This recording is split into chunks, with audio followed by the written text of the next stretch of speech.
something you like. You never work a day in your life. It's very true. It's very true. I'm stuck at work with you three cunts. Yeah. Dude, I think a great question to ask them next is, like, they look like sometimes they've been through struggles. You know, you talked about how you could be making a lot more money, whatever that means. But where's your favorite, like, cheap eat spot Good call, Chris. in Denver? Like, and we're talking, like, you know, like, we're scraping, like, shit out of pockets and Quarters couches. and Yeah. Man, I mean, I used to be addicted to Los Chingones happy hour because they had their normal size tacos for $2, but now they've made them the street size tacos for $2.50. I think they changed it up, but that was my go-to spot for a long time. I was addicted to Los That's not bad. You Chingones. can pick up 3 tacos for $6. Yeah. Maybe squeeze in a But beer. that's not quarter. That's not dollar, obviously. Dollar taco we nights, usually but give people $10 on this Oh, theory. Yeah. there you go. Or Ruizing, you know, like Carl Ruiz would go through hot dog. He would be like, "Oh, the hot dog's only $1. Gotta try it." He's like, "I got food poisoning on the 6th hot dog." Rest in peace, chef. That was great. But that's okay. That's a good call. I'll take it. I'm not sure if what do you have? I got a spot. Huh? I got a spot. I thought you were going to be like, let's talk about why capitalism is breaking down. I don't know how deep you're getting. I actually, we could go there. But He looked at me so sincerely. He's like, "You ready to get your mind blown?" well, you know what's so funny is, you know, I went for a run, you know, before I came over here, and I actually like went down that rabbit hole on my run.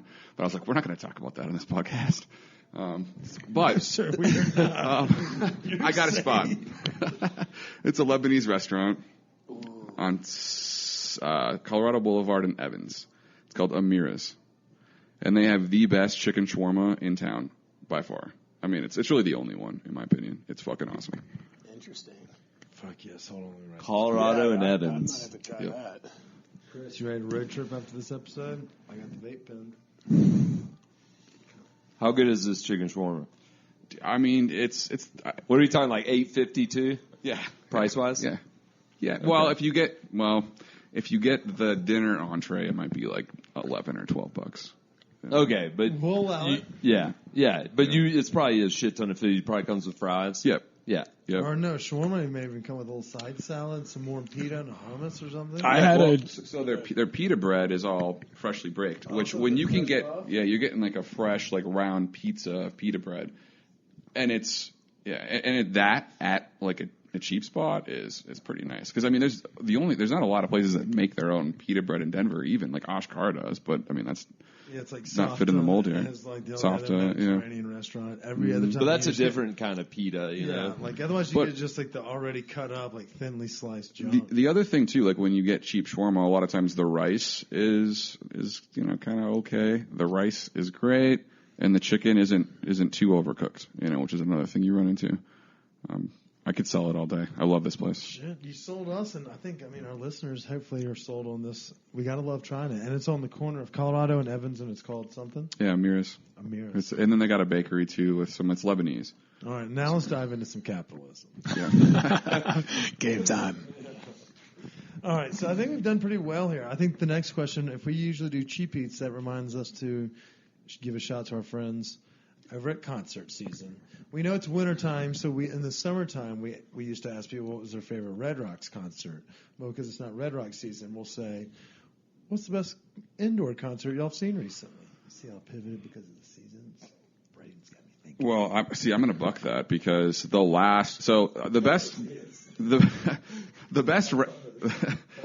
Well, in my defense, it snowed at this Red Rock show, but the best Red Rock show right now is Florence and the Machine, hands down, no question. Wasn't it snowing when she? Yeah, That's what I'm talking about. That's why I'm saying I can use that example here. It wasn't a summer concert. When was that? It was like last May, maybe, Okay. or March. I don't know. I always get those 2 months confused, but. Yeah, they're very similar. But there's something about her. It's like I just love her. No, I've seen her. I saw her like I was out at Grand Doozy or something, and I saw her out there for the first time. And yeah, she's pretty, great. She's pretty powerful. Well, I will follow that up by saying, sorry, Miles, I know you're ready to go, but I actually think I'd actually prefer to see almost anybody at the Ogden. This is awkward because we're sponsored by the Fillmore. Well, Fucking Well, Brad. well, let me just like qualify that too. At like, I mean, I could go to Larimer Lounge, I could do the Fillmore, but in more of like an intimate space, is like where I prefer to see like Portugal the Man. They do a good live show, and like I'd rather see them in a space like that, or like my favorite DJ, whoever, like Flying Lotus. Rather see them in an intimate space than at Red Rocks. That I can agree with. I think all the venues here in Denver, we've gotten better with having the Mission there, but we also attract big names across all platforms. Most of the concerts we attend are not necessarily at the Fillmore. We go to all over the place, so I'm not going to actually edit that out. I'm not snobby about venues, really. It's No, we more aren't so either. just We like just I get want paid the by- intimacy. Yeah, we just get paid Oh, I by- fucking love the Fillmore. I saw, There we go. I'll just cut right to that. God, it was not. It was It was a- 2007. it was- a cold night. It was Alt J. I saw them there like 4 years ago, Close. and I think it was Alt J, and I want to say I who's feel like it snowed with Alt J at Red Rocks. who sings Gooey? That song Gooey. Why am I forgetting this? Glass Animals. There you go. No, I think it was like Alt J and Glass Animals. I want to say it could have been two different shows, but I saw them both at the Fillmore, and the Glass Animals is great. Alt J is just kind of like they're good, but they're good instrument. They're good at playing instruments, but they just kind of play their songs and leave. Like there's no Theatrics jamming. or- Enthusiasm. Enthusiasm. They don't vibe with the crowd. Yeah. All right, I like that answer. That was a good answer. Thanks for being so intricate. All right, Miles, what's on? I wasn't being facetious. I swear. The last indoor concert I went to was at Mission, actually. Nice. First time there. And one of my high school girlfriends, not ex-girlfriend, just girlfriend, married Griffin, the DJ, Griffin, musician. And so we went to that concert with about... Did you have sex with her or not? No, not at all. You went very specific not even, there. so not I'm even not close. sure if we're Not not- even close. Okay. But we went... We were friend zoned at the beginning of the story, so I wasn't sure. No, but we got to experience Mission the right way with the whole backstage and all that kind of stuff. She took care of our whole entire crew, so it was a shout out to Steph. Thank you. That's a good story right there. Yeah. Well done. And Mission, I mean, that's one of those intimate, settings where it's like built just for music. I wonder if all the other buildings were exactly meant for theirs. Some are recreated other venues or whatnot. So I think Mission's going to be very successful for years to come. Yep. But unfortunately, they do not sponsor us. But if they want to. Yeah, everyone. Soon enough. Yeah, or Cervantes. Fuck. Whoever. You know who I'm mad at, Mr. Cervantes, is St. John. You know who St. John is? No, I don't. Rapper. No. Oh, man. See, I'm not really hip on the rap scene. Are you saying it slaps? He's good. And I just saw my friends like videos and stuff, and it looked like he threw a banger of a party that night. Yeah. Okay. See, I enjoy a good time with the Yeah. rest of them. If it's centric around music, I may be a little bit more tuned out and a little bit more focused on the bar scene.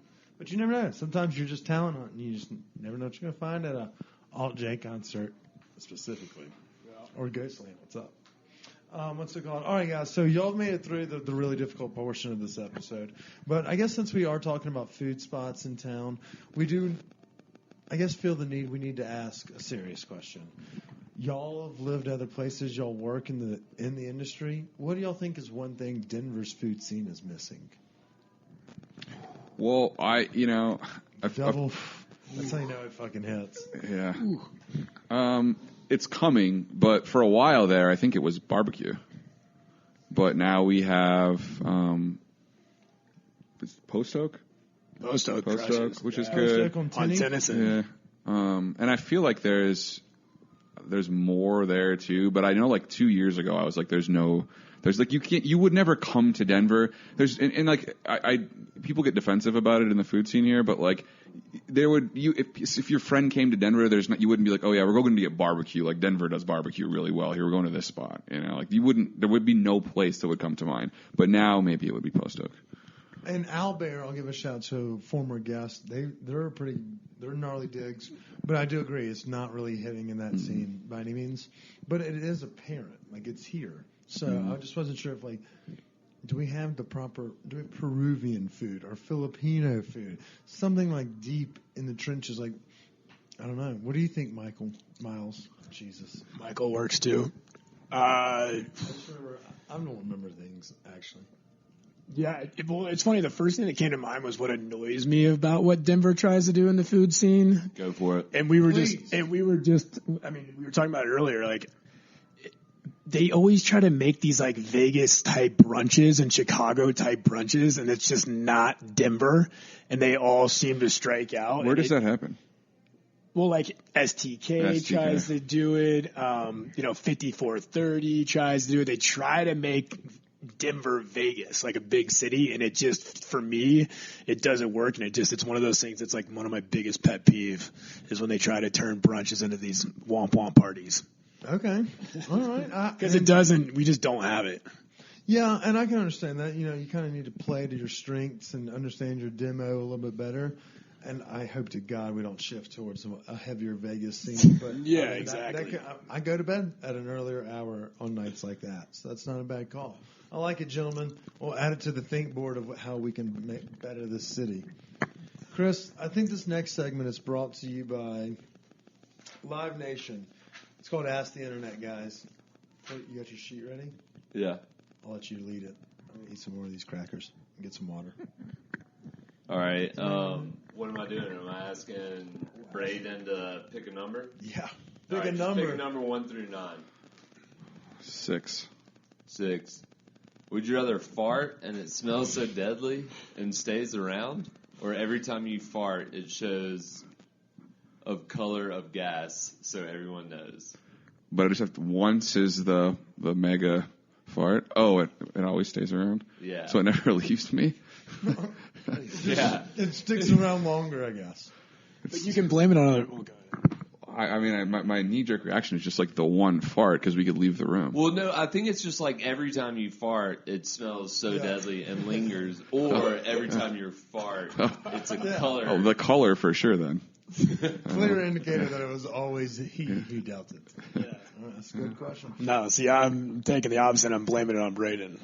Dude, it smells like shit. God, in here. Braden, Dude, it's I you would just again, have man. colors just hanging around me all day. It's the one nice thing about this like dog frenzy that's going on now for the last 10 years, maybe ever. What do you mean by that? Well, there's dogs everywhere now. There's dogs on planes, dogs in restaurants, and you can always just blame farts on dogs now. That is true. Which is nice. That is true. Chaco, my dog's a bit gassy at times. I have never blamed it on the dog, but to also think that this world is now a little bit heavy on pets is also a strong statement, Braden. But we're not going to go down that wormhole because we have so many more questions the internet has posed us. Chris, throw him another one. Well, let's go to Miles. All right, mix it up. All right. You can't pick 6, so 4. 6. 4. Would you rather be always hard or never be able to get hard again? You just had to give me that one, huh? I mean, that's number 40. You picked 4. Always hard. No brainer. All right. You're just a pervert. What's it called? You can't go near schools anymore. You can't coach. Can't sleep on your stomach. I guess it's a lot of miserable things. Dude, I think it's stressful when you have an NRB. Yeah, but like, can you take something to get hard? Or you just not ever hard again. Just never hard again. Oh yeah, I got to deal with it. I think, right? That's a pickle. Yeah, and we mean a thick, hard pickle. Yeah. Not that. Well, I mean, if you were to balance like the amount of times you're going to be like having sex, like the total amount of time you're going to spend having sex for the rest of your life versus like not having sex, I just feel like you're dealing with something that you don't want for. But what if you start having way more sex? It could be a clear indicator. Like chicks are like, "What's up? Check this guy." Yeah, exactly. Well, I'm packing. the kind of dude I get sick of stuff. I get sick of it. If I had sex all the time, it'd be like, oh, I kind of want to do something else. I cycle. I like to cycle. Yeah, but I I've guarantee never had that problem. That's awesome. I guarantee you, when the girl asks for round 2, it's a lot easier if you. Yeah, okay, whatever, man, you pervert.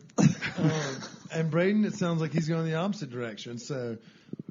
That's pretty strong. We're getting double answers out of all of these. Classic internet. All right, so what numbers do we have left for them to answer? I mean, how many more are we going to ask them? One more before we get into the last.